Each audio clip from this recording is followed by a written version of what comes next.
Gilruth Continuum, Path to Aviation, presented by the Duluth Aviation Institute.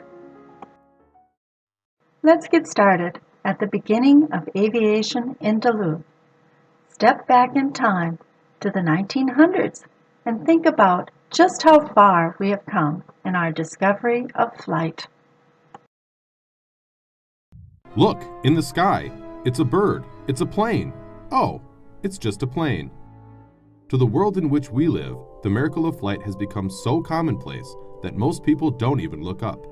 But for thousands of years, that was not so. From the very dawn of time, humans have looked to the sky and dreamt of slipping the bonds of Earth.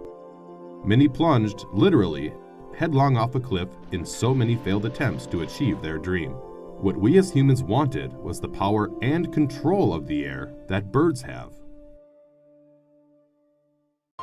It was two brothers that proved that kind of flight was possible in 1903. That first powered and controlled 12-second flight of 120 feet is considered by most to be the birth of modern aviation. When you think of the thousands of years of history, that birth really wasn't that long ago. Once it was seen as possible, the pioneers of aviation began to spread the wonder of flight around the world. A little less than 10 years later, Duluth and Superior spent the summer celebrating aviation at a festival called the Lark of the Lake. A local businessman, Julius Barnes, brought a flying boat he named the Lark of Duluth to the Twin Ports. It was the centerpiece of the celebration.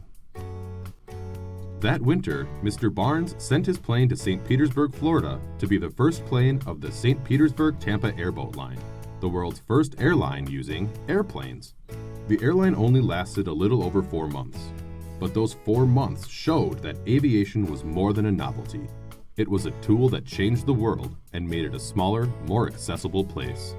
By today's standards, that flight covering 23 miles in 23 minutes is not that impressive. But that same trip would have taken 4 to 12 hours by train, 2 to 4 hours by steamship, or more than 20 hours by car. The airline also flew freight, including fresh flowers, and for the first time, the St. Petersburg newspapers could be read on the same day in Tampa. The airline showed itself to be a time machine, creating more hours in the day for those who took those early flights.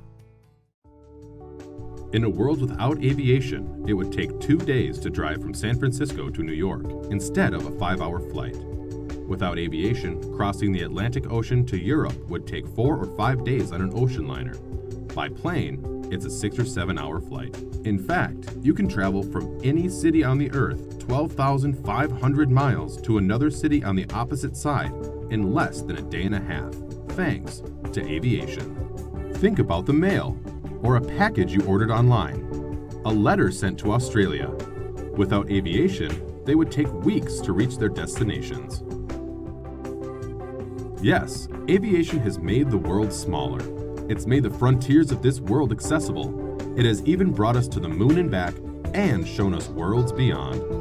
Aviation impacts our lives, and your life too, personally, every day, and you probably didn't even know it.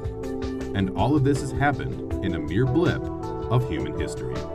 So next time you hear a plane, hopefully you will look up to the sky and realize how far we've come in such a short time. It's time for an aero activity. Are you ready for a discussion on how you think your life benefits from aviation? And think about how you can become a part of it.